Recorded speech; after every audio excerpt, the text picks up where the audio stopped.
Sir sir இங்க வா sir. என்னத்த கூப்பிட்டீங்க? எதுக்கு கூப்பிட்டீங்க? சாரு எனக்கு கான்டாக்ட் லென்ஸ் வேணும், அதான் போய் வாங்கிட்டு வந்துடலாம், வா போலாம். எங்க கமலு, அவனையும் கூப்பிடு. அத்த திடீர்னு கேட்டோடனே எங்கிட்டு தான் வாங்க முடியும்? கண்ணாடி இருக்குல்ல, அதை போட வேண்டியதானே.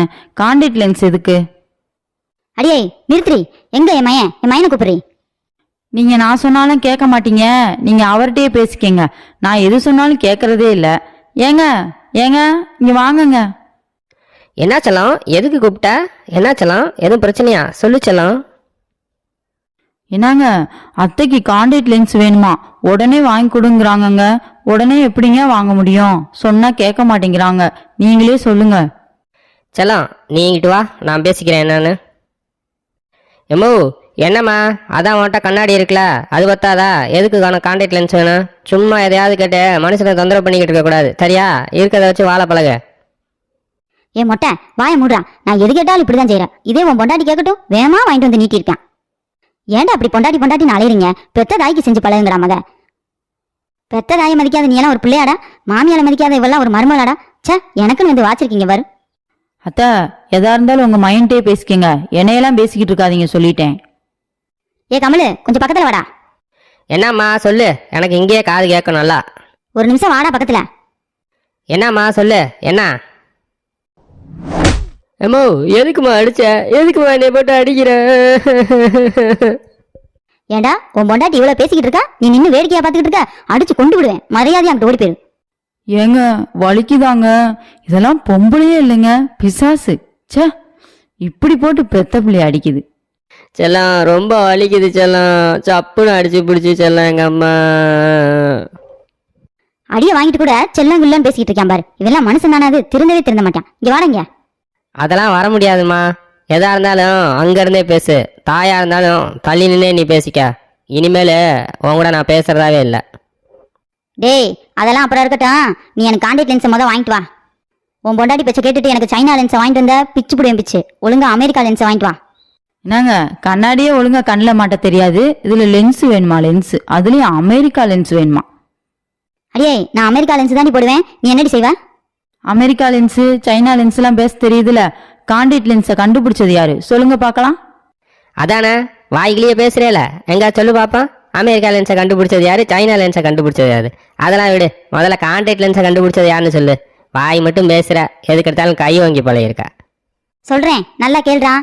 1887 வருஷம் தான் முதல்ல கான்டாக்ட் லென்ஸை கண்டுபிடிச்சிருக்காங்க. அதை யார் கண்டுபிடிச்சா தெரியுமா? லூயிஸ் ஜே ஜெரால்டு அப்படிங்கிறவர் தான் கண்டுபிடிச்சிருக்காரு. தெரிஞ்சுக்கடா அதை முதல்ல. ஏம்மா உனக்கு மட்டும்தான் எல்லாம் தெரியும் நினைக்காத, எங்களுக்கும் தெரியும். 1888 வருஷம் தான் முதல் முறையாக கண்ணில் பயன்படுத்துகிற அளவுக்கு கான்டாக்ட் லென்ஸை கண்டுபிடிச்சாங்க. அது தெரியுமா உனக்கு? அதுவும் முழுசாக கண்ணாடில் கண்டுபிடிச்சாங்க.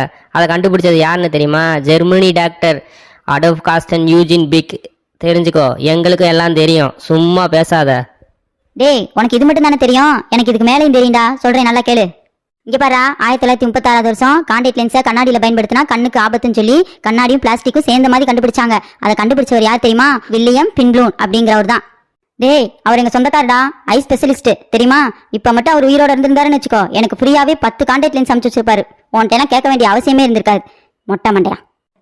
அம்மா உனக்கு இது மட்டும் தானே தெரியும், முழுசா பிளாஸ்டிக்ல எப்போ கான்டாக்ட் லென்ஸ் வந்துச்சுன்னு உனக்கு தெரியாதுல. அதை நான் சொல்றேன் கேளு. 1939 வருஷம் தான் வந்துச்சு. அதை கண்டுபிடிச்சது யார் தெரியுமா? இஸ்வான் கியோஃபி. அவரும் எங்க சொந்தக்காரர் தான். இப்போ இருந்தா எனக்கும் தான் அவர் ஃப்ரீயா அனுப்பி வைப்பாரு, ஆனா செத்து போயிட்டார். நான் என்ன பண்ணட்டும்? ஏண்டா ஒரு பெத்ததாயை எது தேர்த்து பேசுறியே? நீ எல்லாம் ஒரு பிள்ளை தானடா. உன் பொண்டாட்டி கீ கொடுக்குறா, நீ அதுக்கு தகுந்த மாதிரி ஆடிக்கிட்டு இருக்கியா? சும்மா நிறுத்துங்கத்த, ஓவரா தான் பேசிக்கிட்டு இருக்கீங்க. உங்களுக்கு மட்டும்தான் எல்லாம் தெரியுமா? எங்களுக்கும் தெரியும். எங்க அப்பாவும் கண்டாக்டருக்கு படிக்கணும்னு தான் இருந்தாரு, ஆனா கடைசியில படிக்க முடியாம போச்சு. அது எங்க தப்பு இல்லத்த. நான் கேட்ட கேள்விக்கு நீ முழுசா பதில் சொல்லல, உனக்கு கான்டாக்ட் லென்ஸ் வாங்கி தர முடியாது. அதோட வாயை மூடிட்டு இருக்கணும், சும்மா வீட்டில் பிரச்சனை பண்ணிக்கிட்டு இருக்க கூடாது, தெரியுதா? டேய் எனக்கு கான்டாக்ட் லென்ஸ் வாங்கி தர மாட்டேங்கிறீல, நீ சொத்த பிரிடா, எனக்கு ஜீவனாம்சம் கொடு. மாசம் என் தேவைக்கு 40,000 கொடுத்துட்றான். இன்னும் வேணாலும் கேட்பேன், அது நீ கொடுத்துதான் ஆகணும்னு சொல்லிட்டேன். என்னங்க மாசம் 40,000 கேட்குறாங்கங்க, அதுக்கு பேசாம நீங்க கான்டாக்ட் லென்ஸே வாங்கி கொடுத்துருங்க. சரி சரி, இந்த ஒரு தடவை வாங்கி தரேன். இனிமேல் தேவையில்லாம என்கிட்ட எதுவும் கேட்கக்கூடாது, அப்புறம் நான் ரொம்ப கோவப்பட்டுருவேன். போடா, ரொம்ப கோவப்படுறானா? போய் உன் முன்னாடியே கூட்டிட்டு போய் ஒழுங்கா கான்டாக்ட் லென்ஸ் வாங்கிட்டு வா. அதுவும் ப்ளூ கலரா வாங்கிட்டு வாடா, எனக்கு அதான் ரொம்ப பிடிக்கும். அந்த கலர் தான் ஃபேவரட். பாருங்க மக்களே, இந்த வயசானவங்க தொல்லை தாங்கவே முடியல. வயசான காலத்தில் அதை வாங்கி கொடு இதை வாங்கி கொடுன்னு கேட்டு உயிரை வாங்குறது. காசோட அருமை தெரிஞ்சாதானே. சரிங்க மக்களே, நான் போய் கான்டாக்ட் லென்ஸ் வாங்கிட்டு வரேன். நீங்கள் அப்படியே நம்ம சேனலை சப்ஸ்கிரைப் பண்ணிக்கங்க, அப்படியே கமெண்ட் பண்ணுங்கள், அப்படியே லைக் பண்ணுங்கள், அப்படியே ஷேர் பண்ணுங்கள். பாய் மக்களே, பாய் பாய், நாளைக்கு வரேன்.